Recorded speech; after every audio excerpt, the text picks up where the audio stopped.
We've been getting a lot of emails with you guys asking where are the oil drains on the Raider. Unlike other cars you might have owned or the other bikes you might have had where there's only one oil drain in the oil pan, the Raider's got 3 locations where you have to drain the oil out when you're going to go change the oil on your bike. There's 2 actually under the crankcase, and then 1 in this vicinity under the oil tank. So I'm not going to take you through the entire oil change. You guys don't want to sit here and watch that. But what I am going to do is I'll use the camera here. We'll raise the bike up, we'll put it under the bike, and we'll show you guys where the oil drains are, and then we'll show you the wrenches that you got to use to get in there. It's a little tight. But give us a second, we'll put the bike up and I'll show you where those drains are. Okay, so here we are. Now, while it's by no means required that you have the bike lifted to change the oil, it does help in this case to have the bike off the ground so that we can show you guys better where these drains are located. It also does make access to the drains with your wrenches easier if you do have the bike off the ground, but again, it's not required. So here we are on the left hand side of the bike. There's our beautiful 113 cubic inch mill. Now as we move in towards the bike, and we're actually going to go down here, and we're going to locate the drains for the crankcase first. Now if we come under the bike, all right, here we are. Here's the frame, and right now what we're doing is we're looking at basically the oil pan for the crankcase.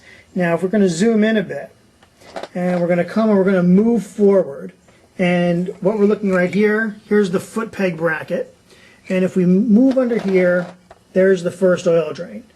Okay, it's located right under where the crankcase is on the left hand side of the bike, and as you can see, it's a bit of a tight squeeze, but I'll point it out right here. Okay, there's the first drain.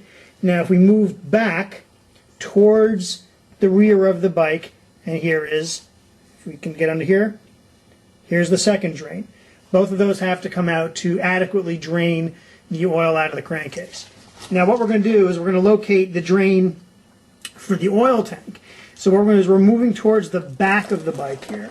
All right, and you'll notice there's the shock absorber, and towards the right hand side of the bike, that chrome or stainless bolt is the oil drain for the oil tank.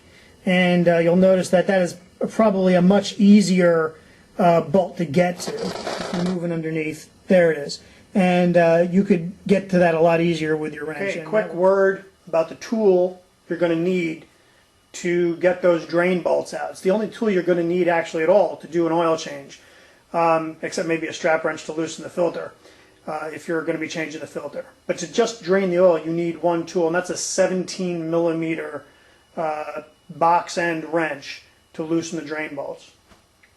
You have 2 choices. If you have the bike lifted off the ground, you can use a standard length 17 millimeter wrench. If you don't have the bike lifted, then you have to use a short shafted wrench, or what we commonly call a stubby wrench. We've got both here, and we'll zoom in on the stubby wrench that we used. 17 millimeter, you can buy at Home Depot, any place where you buy your tools. The one thing you got to be careful about is that the space around the head of the drain bolts, specifically under the engine, is very, very tight.